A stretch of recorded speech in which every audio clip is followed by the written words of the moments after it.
이스라엘 역사를 보면 이제 이스라엘 백성들이 하나님의 은혜로 출애굽을 하게 되고 지긋지긋한 종살이를 끝내고 자유를 얻습니다. 홍해도 하나님의 은혜 가운데 건너게 되지요. 그리고 광야길로 들어섰습니다. 그 당시 이스라엘 민족의 지도자는 모세인데 모세의 사촌 가운데 고라라고 하는 사람이 있었어요. 고라를 중심으로 250명의 패거리가 모인 목적이 있습니다. 마음이 맞는 250명이 패거리를 짓는데 그 목적이 왜 모세가 우리 위에 군림하느냐라고 하는 것입니다. 우리가 모세를 투표해서 세웠느냐 아니면 제비뽑기라도 해서 우리 위에 지도자로 모세를 세웠느냐, 우리가 모세만 못한 사람이 누구냐, 이런 불평과 불만을 가지고 250명이 당을 지은 것입니다. 위기를 만났을 때 사랑을 한 것도 아니고 게임을 한 것도 아니고 일에 몰두한 것도 아닙니다. 모세와 아론이 한 것은 오직 하나님만을 바라본 것입니다. 하나님을 바라보는 거예요.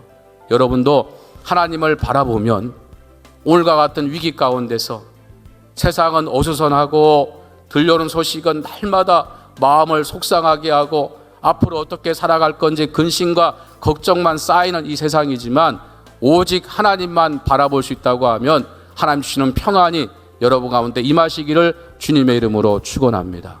두 번째는 함께 엎드려야 한다는 것입니다.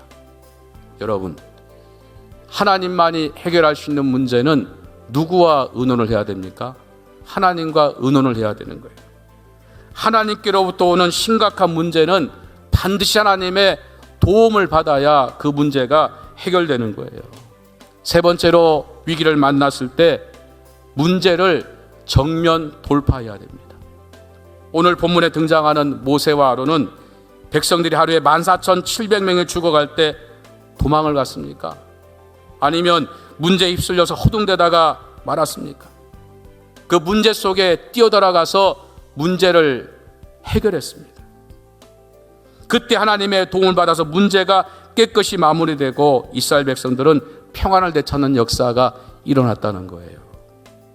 여러분, 살아가는 동안에 살아있기 때문에 위기가 있고 문제가 있습니다. 우리는 문제를 만났을 때, 위기에 처했을 때 피하지도 말고 문제에 끌려가지도 마시고 문제와 정면 부딪혀서 그 문제를 돌파하는, 문제를 이기는, 승리하는 성도가 되시기를 주님의 이름으로 축복합니다.